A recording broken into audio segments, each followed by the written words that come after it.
On entre maintenant dans la zone interdite. On va dans la ville de Futaba, qui est presque au centre de cette zone interdite.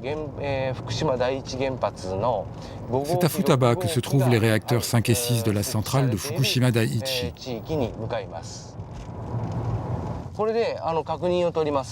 Voilà le poste de contrôle. Préparez vos papiers.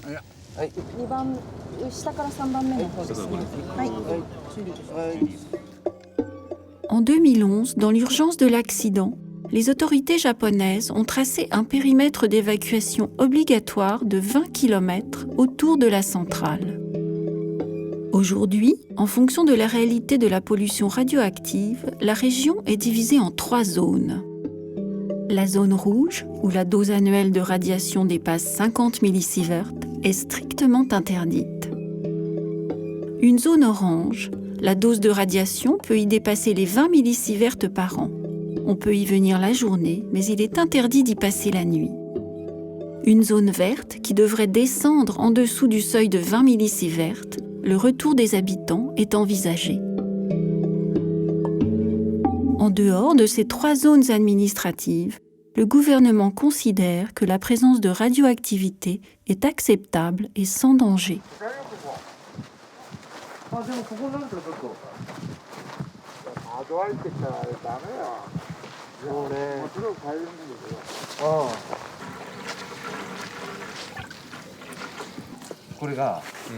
À Futaba, dans la zone interdite, l'accès est réservé aux scientifiques. On ne peut rester que 4 heures.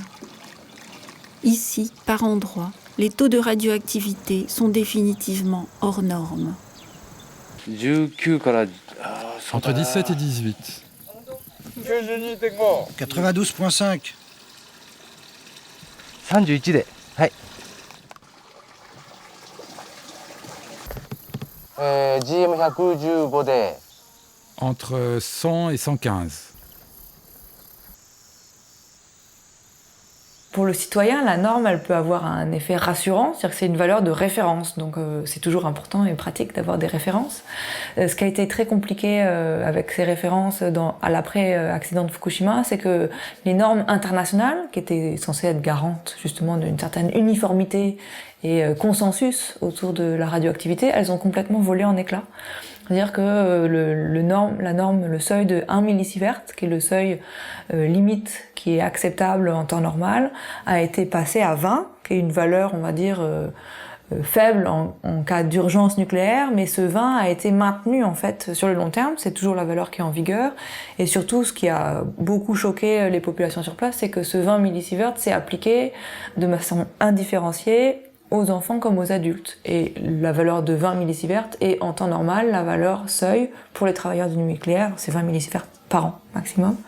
C'est la valeur pour les travailleurs du nucléaire, c'est-à-dire qu'on a considéré que tous les habitants vivaient comme en quelque sorte 24 heures sur 24 dans une centrale.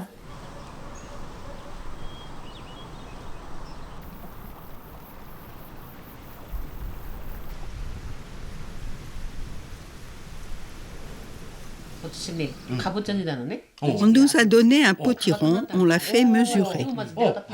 Celui à 8 becquerels? Oui, celui-là, on nous a dit qu'on pouvait le manger, mais grand-père n'a pas voulu. C'est nous qui l'avions mesuré.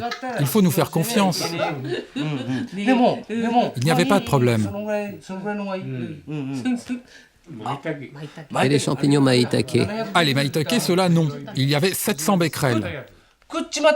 Vous les avez mangés? Oui, on les a mangés ce midi. On va être contaminés.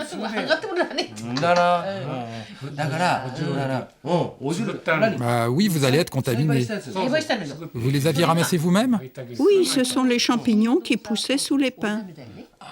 Ah, fallait pas les manger.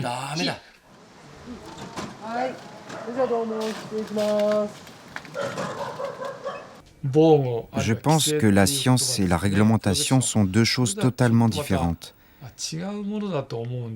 L'administration se doit de tracer une ligne pour réglementer, mais lorsqu'on me demande si au-dessous de cette limite on est en sécurité, je réponds que je n'en suis pas certain. Si l'on vous dit qu'il n'y a aucun problème pour 100 becquerels par kilo, mais que l'on vous propose de manger quelque chose qui a été mesuré à 90 becquerels par kilo, est-ce que vous en voudrez ?